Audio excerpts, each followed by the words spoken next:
Welcome to Lesson 13. This presentation is designed to familiarize you with the various options that may be available as you save money for your retirement. The unifying feature of these plans is that they allow you to put away money on a tax-preferred basis. You have the option to either deduct the contribution from your taxable income today in exchange for tax-deferred growth and taxable income later, or you can pay the taxes today in exchange for tax-free income down the road. This is an overview that shows the major classes of plans that you may see in the marketplace. We will go over each of these levels, showing you the differences. However, this is not an exhaustive survey of the topic. It will only touch upon the major possibilities. In most general sense, there are two major types of retirement plans: company plans and individually owned plans. Company-sponsored plans are prepared by a business for the benefit of the employee to conform with government rules. An example of this would be a 401k or pension. Individual plans can be adopted by any individual. They're also known as individual retirement accounts or annuities. With individual plans, the individual can choose among the hundreds of private companies that offer them and serve as trustee as a plan. This means that you can open up an IRA or individual account with any sort of financial institution, such as a bank, a wirehouse like a Merrill Lynch or Morgan Stanley, Fidelity.com, things of that sort, or an insurance company. Any company that offers the individual retirement plan, an IRA. Now, there are two types of company plans: defined benefit plans and defined contribution plans. Let's talk about them first. Looking at defined benefit plans, interestingly enough, one is called specifically a defined benefit plan. This is a classic pension plan of generations past. You work for a company, let's say for 30 years, and you get a guaranteed pension for the rest of your life. These are called defined benefit plans because the benefit in the future is defined. The benefit to the employee, that is defined. These have lost favor with many private companies because of the cost as well as the liability and responsibility to invest. Underperformance of an investment is made up by the employer. But these are still very much in play in today's public sector, like government plans. In a cash balance plan, the company makes contributions based upon salary and the return on investment. At retirement, the employee receives the accumulated benefit as their own property. Again, I want you to think defined benefit plan means the benefit is defined. Defined contribution plans are now the primary company-sponsored plans in the marketplace. They may be funded either by employee salary deferrals and or employer contribution and matching. The unifying factor around defined contribution plans is that the amount of contribution that can be made is limited, meaning it's defined.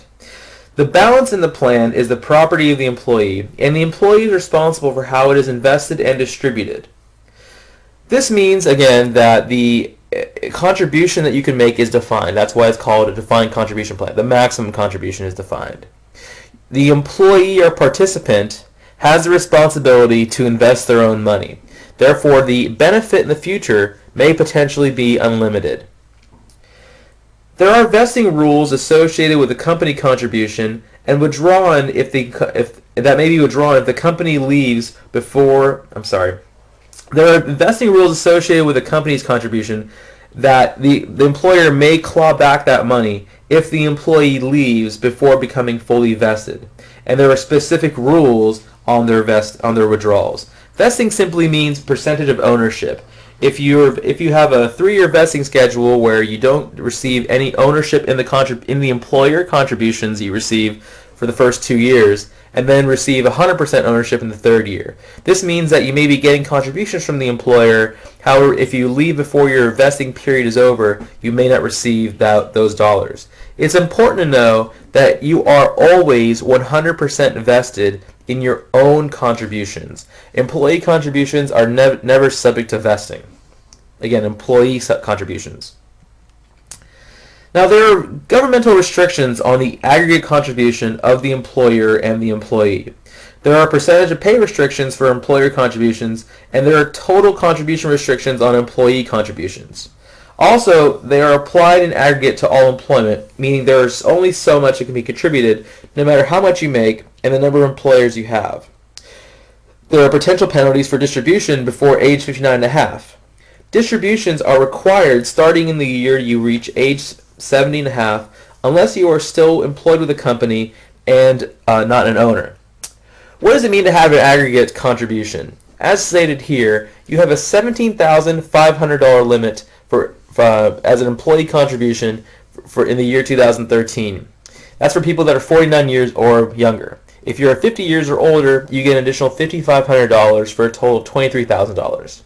Your $17,500 limit means if you work for 3 different companies and they all have employer plans that let you contribute, you cannot contribute $17,500 to each one of those plans. Your maximum across all 3 plans is $17,500. If you over-contribute, it is your responsibility to make sure that you withdraw the excess contribution. Now this slide depicts the most common employer-sponsored plan. Most commonly employer-sponsored plans. The employer has the option of adopting most of these plans in contributions by themselves. Salary deferrals are the most common plans. The employee selects the amount to be contributed, and the employer deducts that amount from the employee's pay and sends it directly to the trustee of the plan. Often, 403(b) salary deferral plans are used in government agencies and often paired with a defined benefit plan. In private company plans, in order to conform with numerous government restrictions to ensure fair treatment of lower-paid workers, many employers add an employer match to their 401k plan. The employer matches the employee contributions dollar for dollar up to a certain percent of the employee's salary. They may also offer partial matches, such as 50% on the dollar.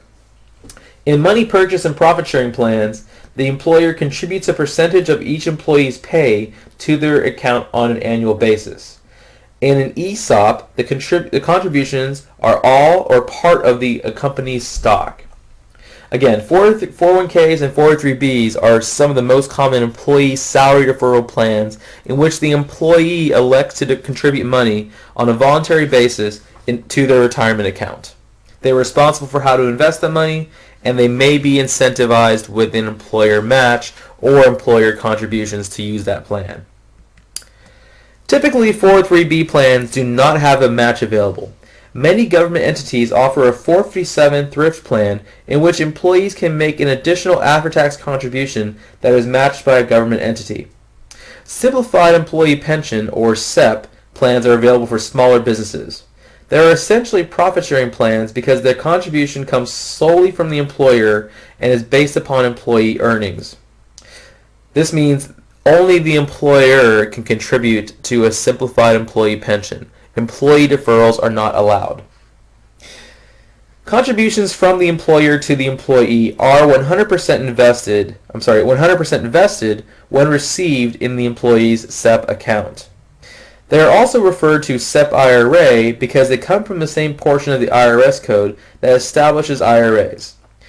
Simple plans are also for small businesses. They are salary deferral plans where employees can make contributions that have a required small matching program from the employer.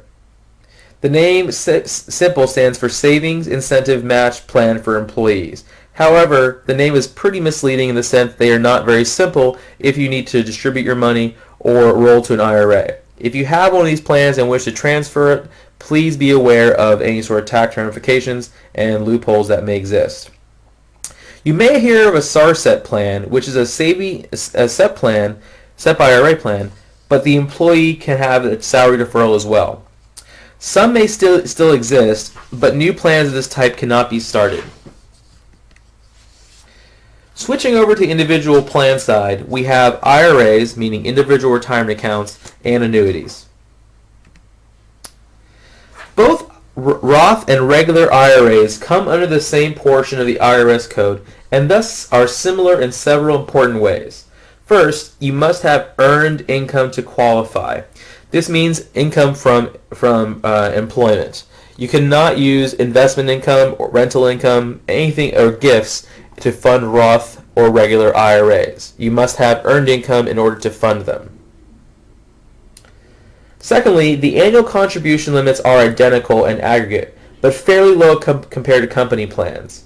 There are catch-up contributions for people over age 50. Third, no loans are allowed. Fourth, there are limits on the types of assets one can hold. Individuals may hold most kinds of investments, except they cannot hold collectibles like art or wine, and they cannot hold life insurance policies. Contributions do not affect your ability to make contributions to an company plan. However, participation in a company plan may limit the deductibility of a regular IRA. Fifth, there are penalties for withdrawals before age 59.5. Early withdrawal penalties are similar but not identical. Lastly, the exceptions to early withdrawal penalties are very similar.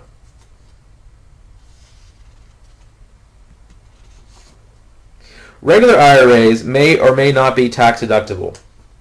Deductibility depends on whether you have an employer plan available and your adjusted gross income. Roth IRA contributions are restricted to middle-income people by AGI, adjusted gross income. As with other defined contribution plans, regular IRA withdrawals must begin in the year that you reach 70.5. They are referred to as required minimum distributions, or RMDs. This is also true of most employer-defined contributions, unless you are still working for the company and participating in the plan and not an owner. There are no required distributions for a Roth IRA. Withdrawals from a regular IRA are taxable as ordinary income to the extent that the contributions were deductible. This means that if you made a tax-deductible contribution to a regular IRA, the distributions in the future are taxable as income. Contributions can be withdrawn from a Roth IRA without penalty or withdrawals after age 59.5 and are 100% tax-free. Finally, let's talk about annuities. Annuities are private contracts with insurance companies that allow the contract to increase in value without being taxed until the money is withdrawn. This means the money is tax deferred. There are no restrictions on the contribution, and the requirements There are no restrictions on the contributions, and no requirements are there on earned income to make contributions. This means, in contrast to IRAs, you can make contributions to an annuity that can be money from a gift. You don't need to have earned income. You can have investment income. Anything you wish to put into an annuity can go in there. The contract must have a provision that allows the investor to convert the balance into a string of future payments. Those withdrawals may be up to the life of the person and their spouse. This is what's called annuitizing, or receiving a stream of income. The holding rules are generally determined by the insurance company, although there are government penalties for withdrawals before age 59.5 as well. Taxation upon withdrawal is dependent upon how the withdrawal is made. If it's a simple withdrawal, taxable earnings come out first, and after-tax contributions come out last. This means that the taxes are front-end loaded. If a person chooses to annuitize the contract, then each payment is prorated between taxable earnings and non-taxable original investment or return of principal. So there we have it. We've briefly touched upon each group. I encourage you to read the details of any plan that we have at work and to spend time studying them, recommending them, and checking out the reading to understand the details that is important to all of them.